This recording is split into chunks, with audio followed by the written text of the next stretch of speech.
José Saramago, l'année de la mort de Ricardo Reis.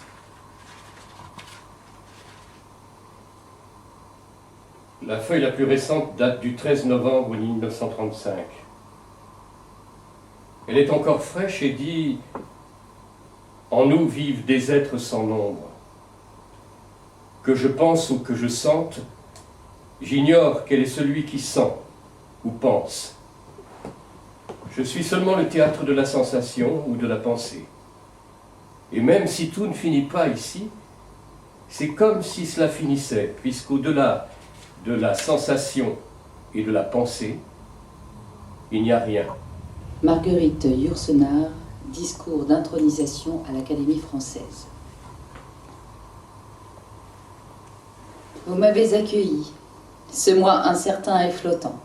Cette entité dont j'ai contesté moi-même l'existence et que je ne sens vraiment délimitée que par les quelques ouvrages qu'il m'est arrivé d'écrire. Le voici, tel qu'il est, entouré, accompagné d'une troupe invisible de femmes qui auraient dû, peut-être, recevoir beaucoup plus tôt cet honneur, au point que je suis tentée de m'effacer pour laisser passer leurs ombres. Agustina Bessa-Luis. Le principe de l'incertitude. Il lui semblait pouvoir rejoindre facilement l'âme de cette personne, quelle qu'elle fût, homme ou femme, proche d'elle par la patience. Patience qui lui avait permis de rire alors que tout semblait si dramatique. Vous entendez des voix ? Je rêve que j'en entends, aussi nette que si l'on parlait à côté de moi.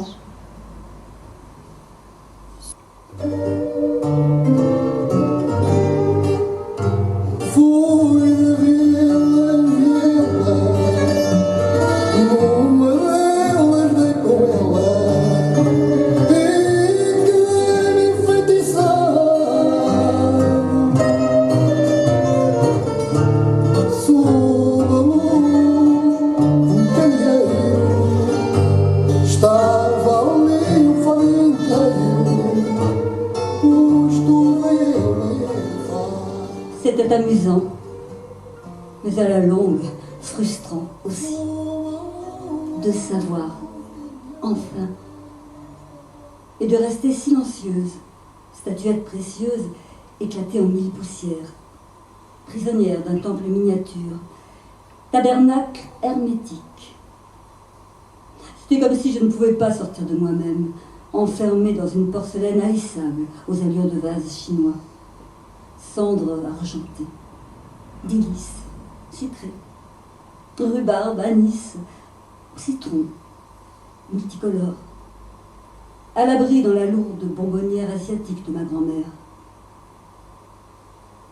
Je crois que sans le souvenir aigu de cette aventure lisboète, j'aurais pu me tenir là, immobile, implosée, sans oser seulement effleurer les parois transparentes de ma geôle, à la finesse de ces tasses anciennes ombrées de frêles silhouettes extrême-orientales, par soleil pourpre, ourlé d'or, sans jamais avoir l'audace de me mouvoir, sans raison particulière de sortir de là.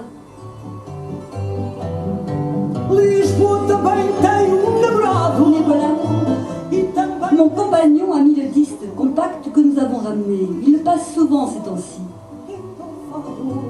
Com soluço triste em sua voz, Lisboa é namorada delicada, vaidosa e orgulhosa de assim ser. Lisboa fica às vezes amuada,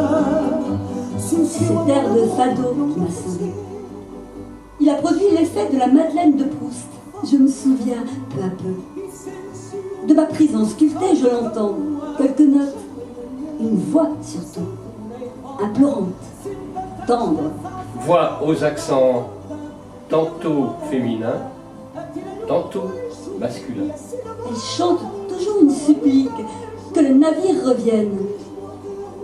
La saudade, c'est le chant des marins qui pleurent leur ville maternelle, la nostalgie originelle, la brisure, et aussi la prière soudain exaltée, le sentiment que tout devient possible, même la renaissance. Elle incarne ce qu'il y a au bout de l'attente. Sur la mer de paille, l'espoir d'une voile va jaillir. L'espoir, le désir, la vie. Na rua e sente ciúmes dos olhos da lua.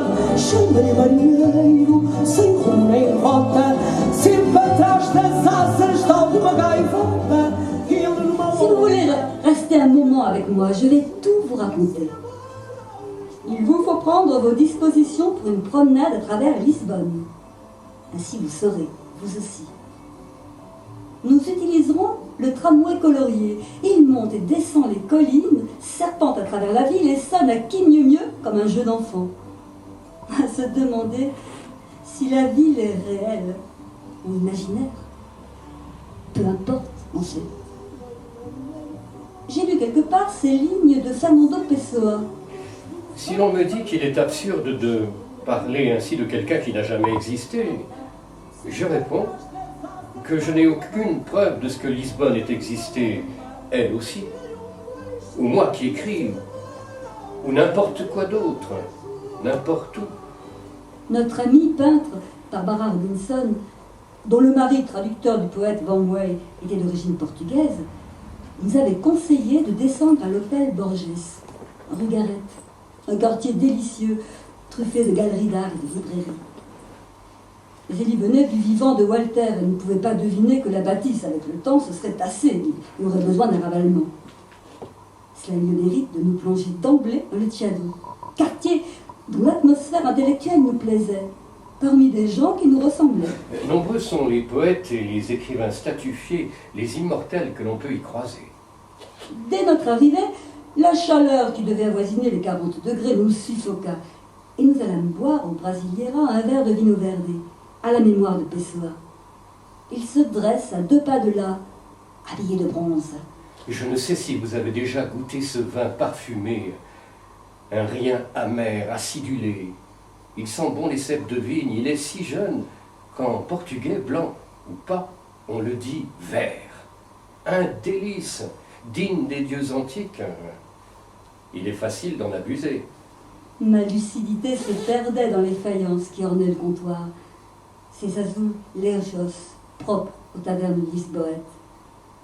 Je me noyais dans des grappes de raisins pulpeuses, des feuilles rousses faites pour être soulevées, arrachées par les mains ivres des bacchantes. De ce premier contact, je conçus un trouble que j'attribuais logiquement à la lourdeur de l'air, aux effets de l'alcool et à la fatigue du voyage. En réalité, d'où je vous parle maintenant, je crois que Pessoa venait de commencer son œuvre magique. Il avait ouvert en moi la source, mis en route le vertigineux processus de révélation qui guette les êtres créatifs. Passeur éternel de l'invisible, foutroyeur des codes sociaux et des jeux de rôle, fossoyeur de mensonges. Marchant à grande foulée, courant presque à travers les rues, frôlant les uns et les autres, je me sentais multiple, porté et possédé par eux, tous, les passants. Leur regard à la fois m'aspirait et me heurtait, astre et avenne. Je m'oubliais pour mieux renaître en eux. Je volais, euphorique, au-dessus de la mer de paille. De azul e mar, à ribeira encosto a cabeça na almofada da cama do Tejo, com lençóis bordados à pressa.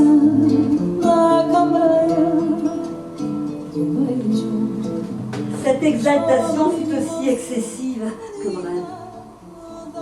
Ce fut l'hôtel international, plus prosaïquement, qui nous hébergea, plus bas, dans le quartier reconstruit en damier, après le séisme de l'incendie destructeur que Voltaire compte dans son Candide. Ce quartier que l'on nomme la Baïdja. Là où la rue Augusta débouche sur la place Don Pedro IV. Et lorsque l'air se remit à palpiter, rafraîchi par les ombres de la nuit, nous avons marché jusqu'au Tage. J'ai entendu alors distinctement le chant du poète disparu.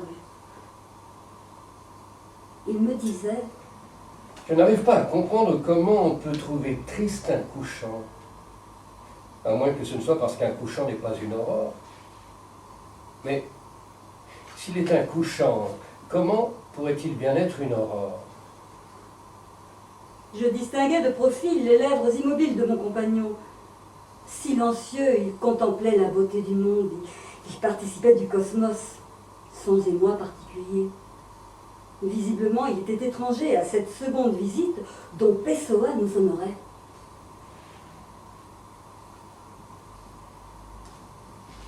Pourquoi m'avoir choisi, moi? Se sentir élu procure un sentiment mêlé de peur et d'orgueil. Parce que j'éprouve moi aussi la nécessité d'écrire, tout simplement. Je voudrais bien laisser quelque chose derrière moi. Un drapeau, couleur de neige, une plume de colombe, fût-ce quelques volutes de duvet, tournoiement joyeux d'un ballet de tulle qui monte, page de paix, éclat de rire indicible dans le bruit insensé du monde.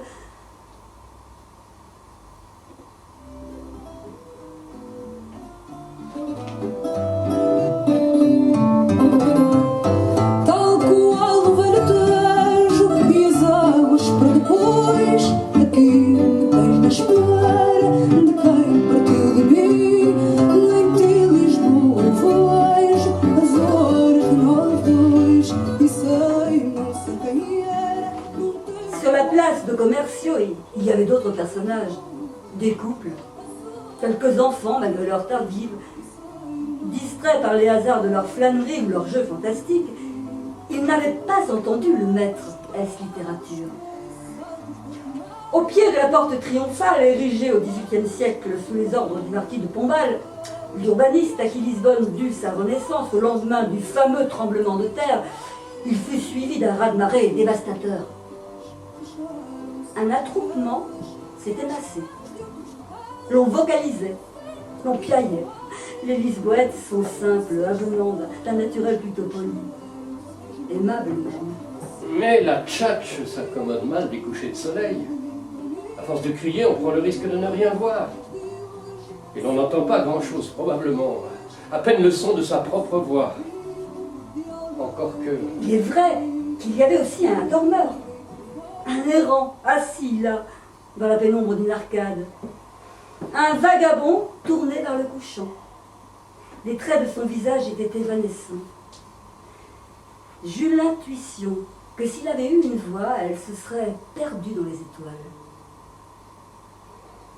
Tout cela respirait pour moi le surnaturel, puisque je n'étais pas initiée. Nouvelle venue en pays lusophone, cette terre de grands navigateurs. Je ne l'avais pas reconnu au premier abord. Comment aurais-je pu deviner d'emblée que c'était lui?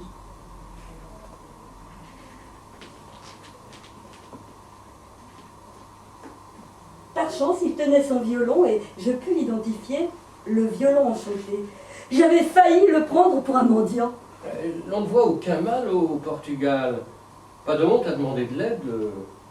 Les pauvres ont le courage d'être gais. Certains vendent même des mouchoirs à l'unité, figurez-vous. Ou des cigarettes. Désormais, je sais pourquoi il était venu me parler. Il voulait m'enseigner avant l'heure l'évidence.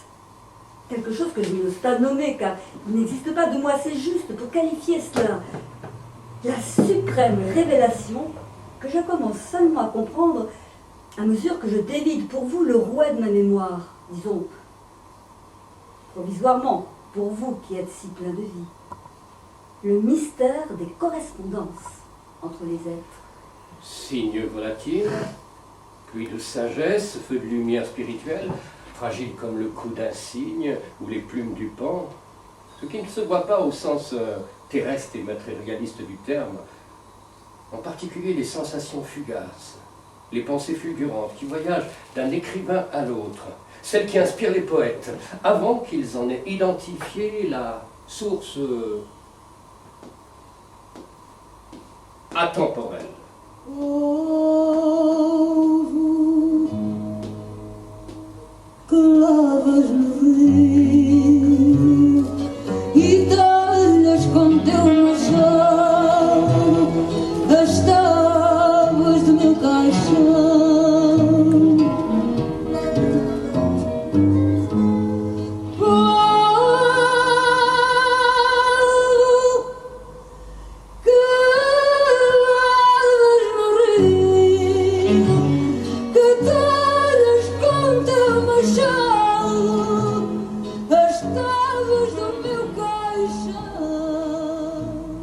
Cherchait aussi à m'aider.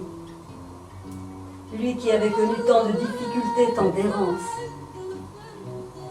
Le doute obsédant était revenu. Je m'étais surprise à me plaindre.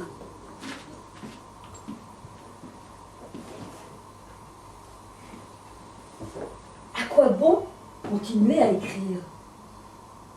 Oh, pardonnez-moi. Il est vrai que je ne voulais pas préciser.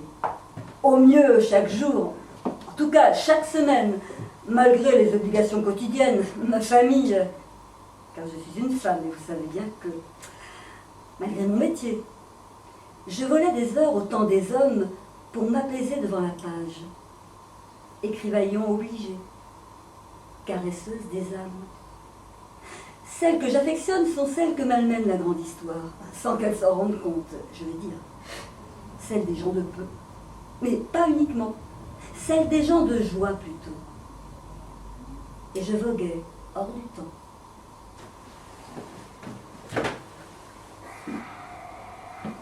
Bah, tu sais bien que tu ne peux pas faire autrement qu'écrire. Tout à l'heure, tu as pensé à haute voix et parlé de nécessité. Inutile de le nier, je t'ai entendu. Admettons qu'en ce qui te concerne, tu vis aussi pour cela. Moi, je ne vis que pour cela. Toute ma vie gravite autour de mon œuvre. Quelque bonne ou mauvaise qu'elle soit, ou puisse être, le reste dans l'existence a pour moi un intérêt secondaire. Pourquoi crois-tu que je me sois contemplé dans cet emploi de bibliothécaire, cette revue de comptabilité? Tu sais bien que j'ai vécu d'expédients, de mes médiocres inventions, et que j'ai parfois monnayé quelques secrets, puisque les astres me parlent. D'ailleurs, j'aurais peut-être été aussi bien inspiré d'ouvrir un cabinet d'astrologie. Et tu sais qu'en matière d'inspiration, j'avais mieux à faire. Écrire pour nous tous et pour la postérité vaut mieux que de dire la bonne aventure à quelques-uns. Sauf s'ils sont trop malheureux. C'est étrange de réaliser cela. Ni mon compagnon, ni aucune des personnes présentes sur la place de commerciaux ne percevaient notre échange. Il ne faisait sens que pour nous deux. Je crois que j'eus l'audace de rétorquer au grand Pessoa. Pas de risque avec moi de perdre mon temps à ces divinations futiles. Je n'ai pas ce talent de plonger dans les destinées individuelles. Et je me plais à songer que les êtres sont libres. Il haussa les épaules. Qu'est-ce qu'un être libre, dis-tu? Au bord de moi-même, je m'arrête et me penche. Abîme. Et dans cet abîme, l'univers avec son temps et son espace est un astre. Et dans cet abîme, il est d'autres univers, d'autres formes de l'être avec leur temps aussi, leurs espaces, et d'autres vies différentes de celles-ci. L'esprit est plutôt une étoile. Le Dieu que l'on peut penser est un soleil, et il est d'autres dieux, d'autres esprits, d'autres essences de la réalité. Et moi, je me précipite dans l'abîme et je reste en moi. Jamais je ne sombre. Je ferme les yeux et je rêve, et je m'éveille à la nature. Ainsi, je me retrouve et retourne à la vie. Puis la compassion semblait l'envahir. Mon visage devait trahir mon désarroi. Il se reprit à me consoler, réconfortant. Par instant, son ton se faisait paternel. Pourquoi cette tristesse, si tu connais le bonheur décrit? Pourquoi doutes-tu? Je vois, moi, que tu dois continuer à écrire. Je t'observais l'autre soir. Vous dîniez dans l'Alfama avec des amis. Une taverne modeste pour vous mêler à la vie des bonnes gens. Les tables sobres, des planches sur des tréteaux étaient dressées sous des lampions en papier. Dans vos assiettes de grès, il y avait des sardines à l'escabèche, des beignets de morue et des pois chiches. Vous buviez le nectar des pichets pour écouter le fado avec l'émotion qui convient. Tu regardais les tristes silhouettes. Au balcon d'en face, il y avait de pauvres hères qui ne voulaient rien perdre de la soirée. Une femme lourde, obèse même, flanquée d'un tablier au carreau grossier et d'un fichu minable. Et à son côté, se tenait un petit gars, moche, difforme, de ces créatures monstrueuses que seule la pauvreté la plus sordide peut enfanter. Les chanteurs, eux aussi étaient des types du quartier. Ils vivaient vraiment leurs chansons, de ces plaintes charmeuses qui font vibrer et chialer en même temps. J'ai bien vu que tu avais les yeux brillants. Tu connais cette sorte de communion, comme un voile qui plane, un état de grâce, comme si toutes les mers de la planète n'en faisaient qu'une et ramenaient toujours au port désiré, à la naissance de l'amour.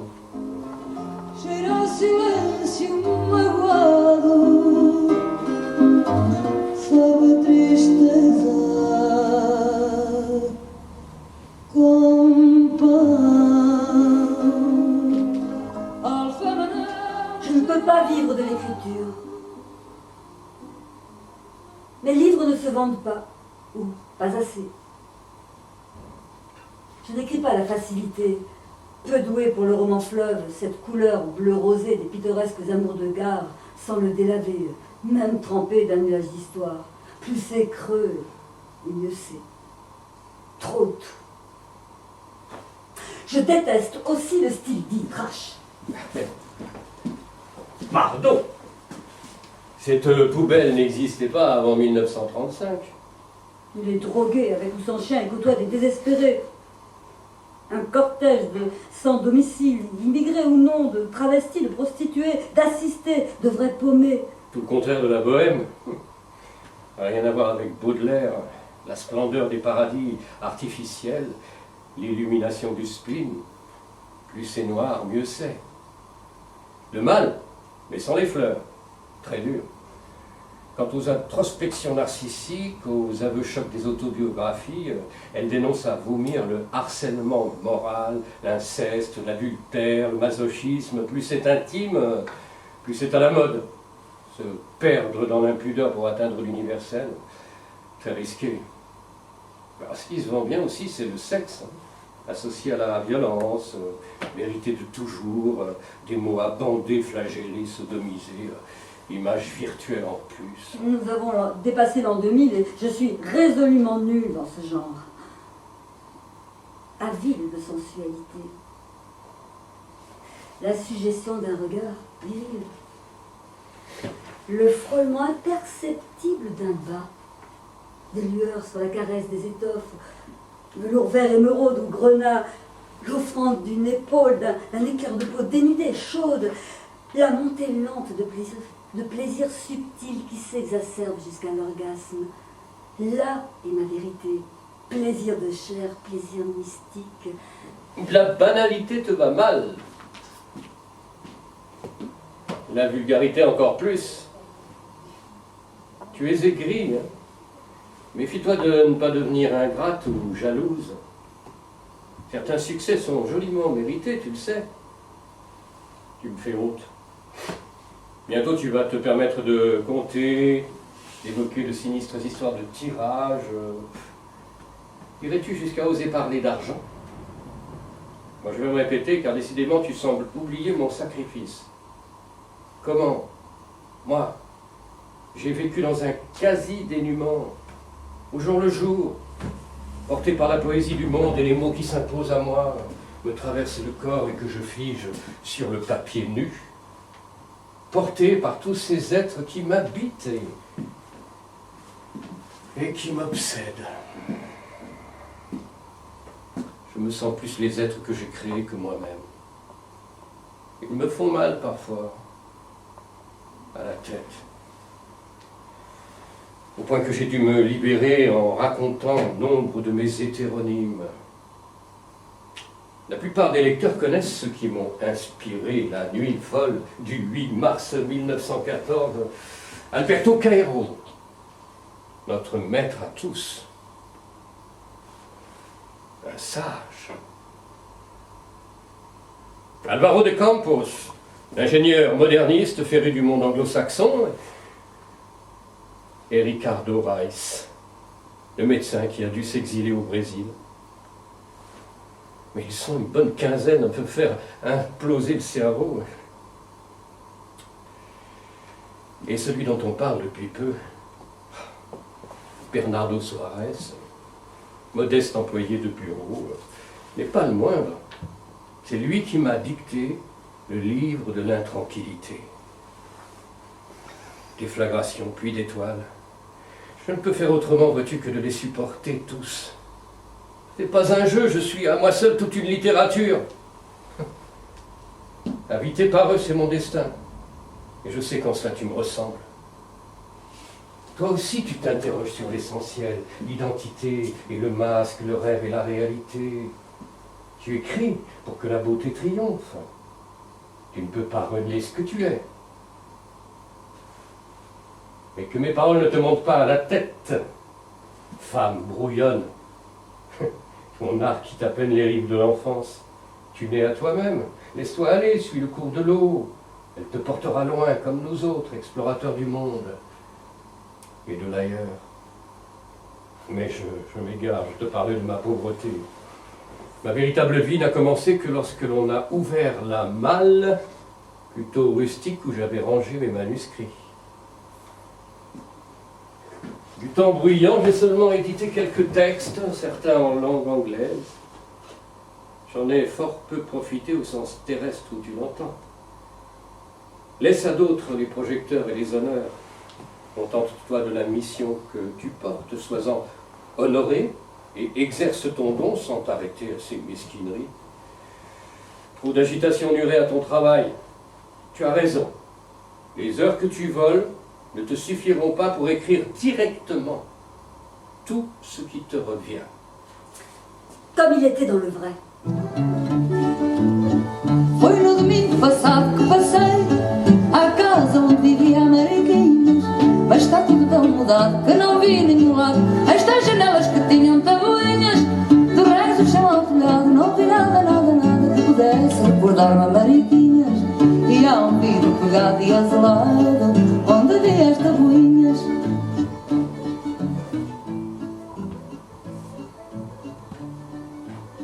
Je regrette maintenant de là où je suis. Je me mentais à moi-même. Sur l'origine de ma prétendue tristesse, de ma lascivité dès qu'il me fallait écrire ce qui s'imposait à moi, ce qui passait par moi. Instrument de vie, tissu de voix. Alors que là est ma mission, au sens où il l'entendait. Alors que j'avais peu de lecteurs, il est vrai, mais des gens merveilleux. Je savais qu'écrire le mal, la banalité, flatter le sordide, donner dans le suspense pouvait me valoir un succès immédiat, quoique en partie fabriqué. L'évidence, c'est qu'une part de moi-même aurait aimé être lue, admirée, fêtée comme certains, certaines. Je voyais en rêve des montagnes de livres, de mes livres, aux devantures des libraires, sur les stands des salons, les écrans, les magazines. Je me réfugiais dans des mensonges. Je me persuadais de sentiments que je n'éprouvais guère en vérité à l'égard de ceux qui n'achetaient pas ma prose. Je feignais le dédain, le mépris, l'indifférence pour des lecteurs que je me plaisais à qualifier de voyeurs, ceux qui se complaisaient dans les aveux intimes des auteurs à la mode, et mon imagination n'était pas en peine pour les taxer de toutes sortes d'autres mots aimables.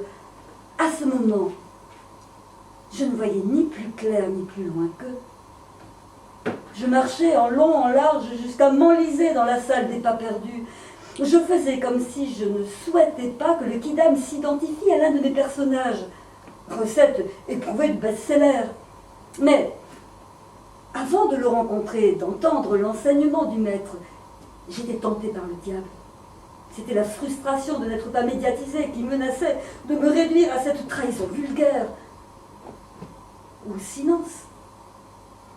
Page blanche, vide, morte. Langueur, mélancolie.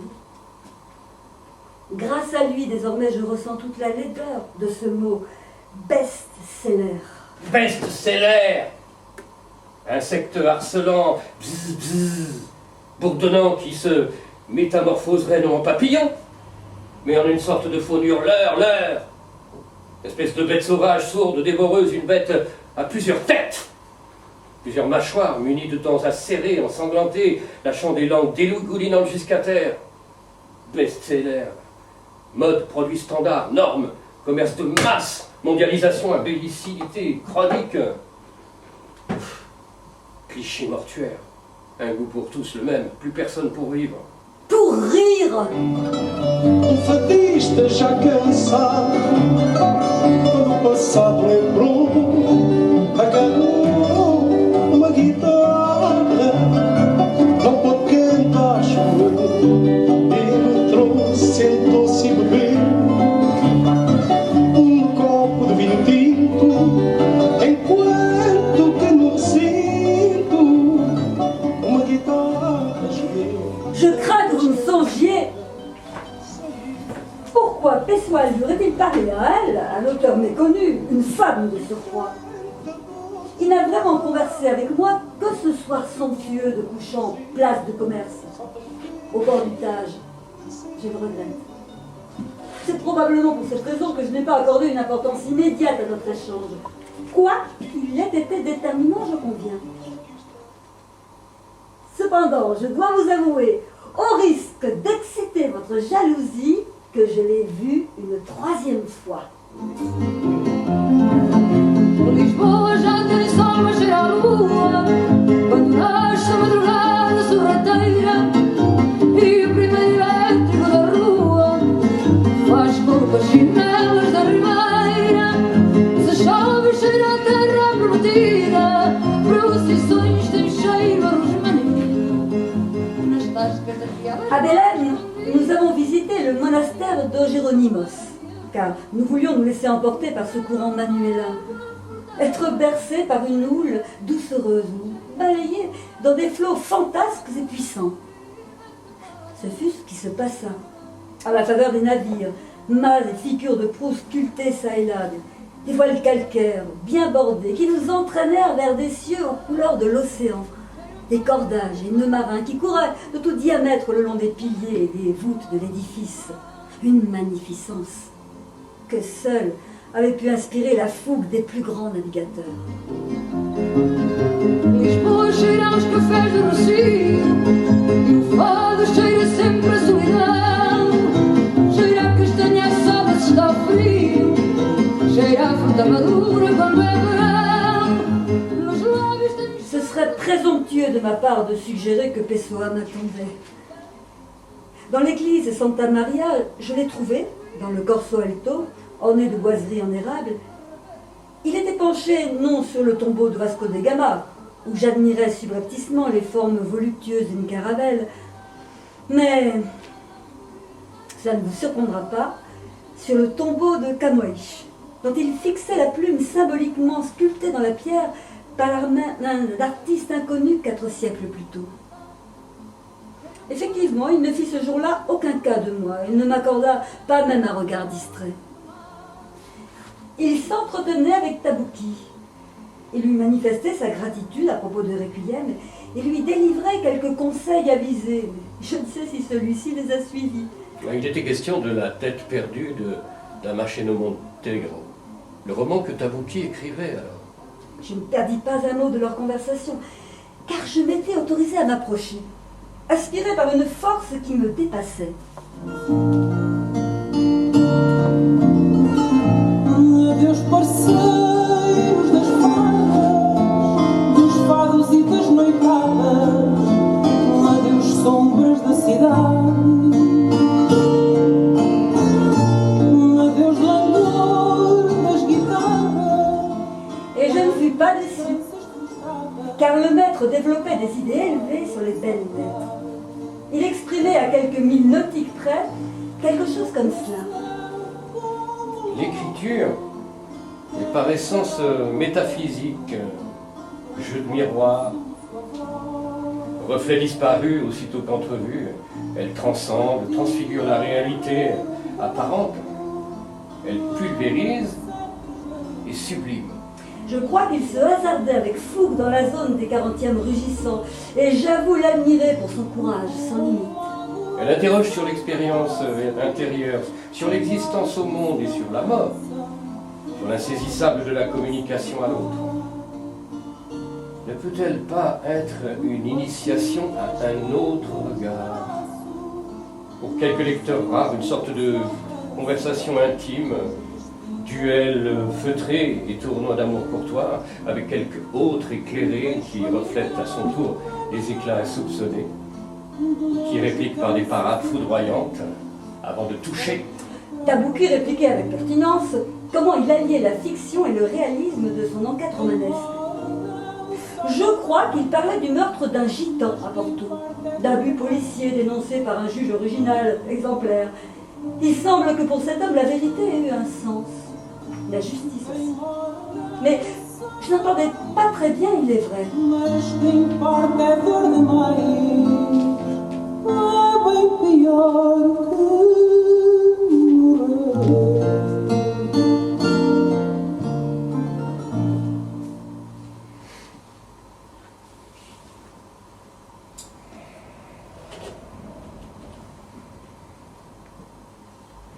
Je vous le répète, à l'époque de ce voyage à Lisbonne, je souffrais vivement de ce dilemme.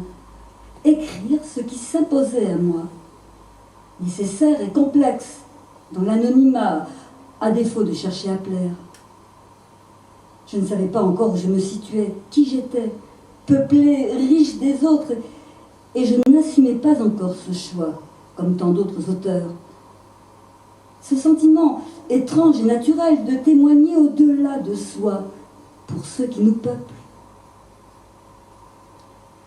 Mais c'est à Lisbonne que Pessoa a inscrit ce savoir mystérieux dans mon inconscient. Oui, il s'était manifesté au bon moment. Il avait surgi du néant alors que je commençais à vaciller.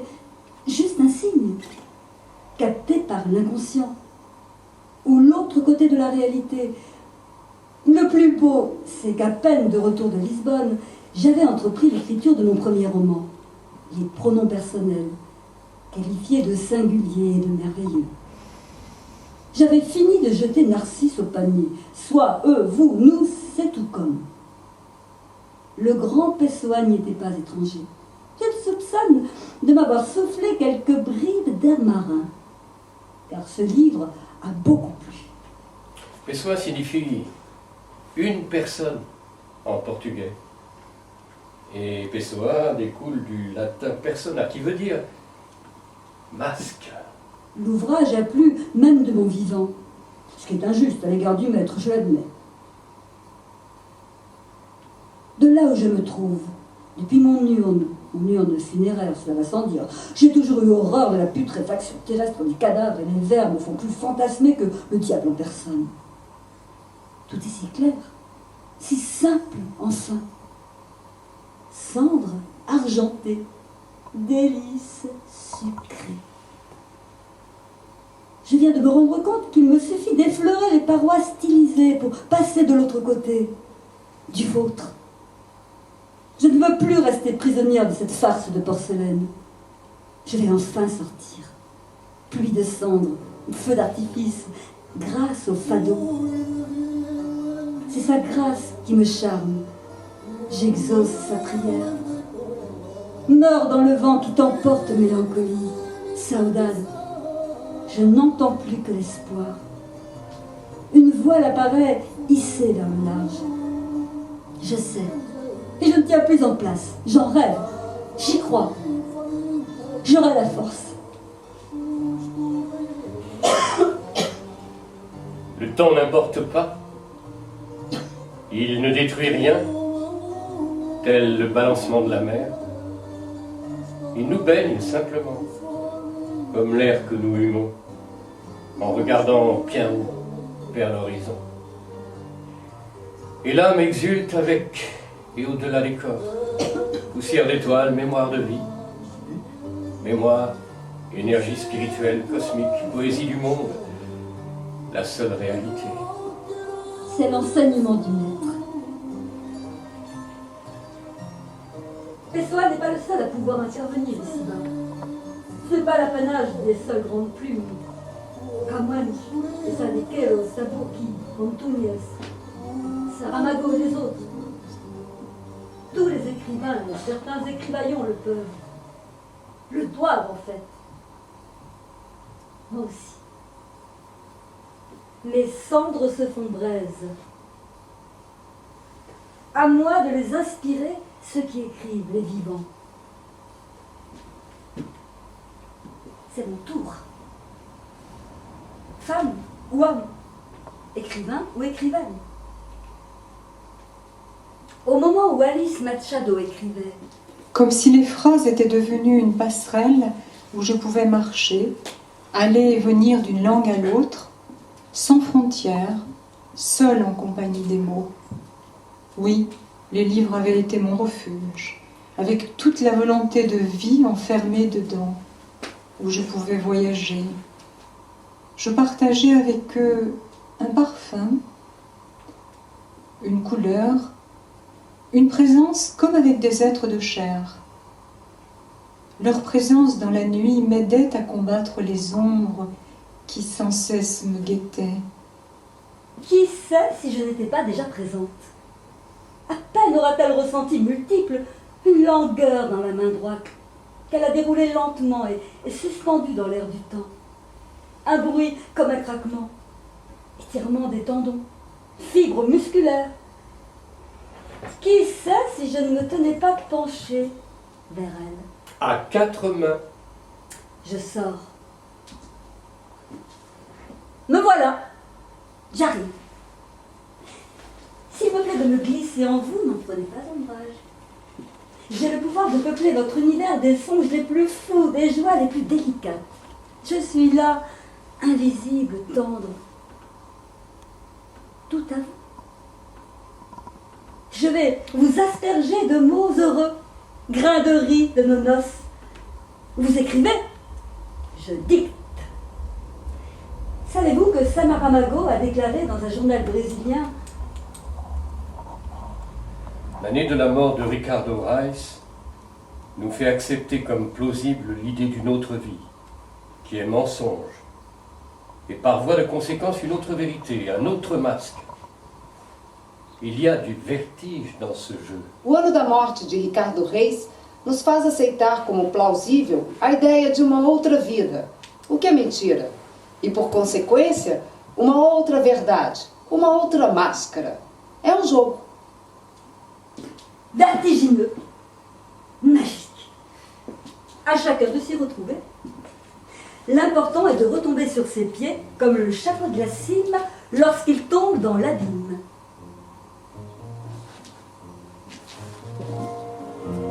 À vous de jouer. À Lisbonne, les tramways coloriés sonnent comme un jeu d'enfant.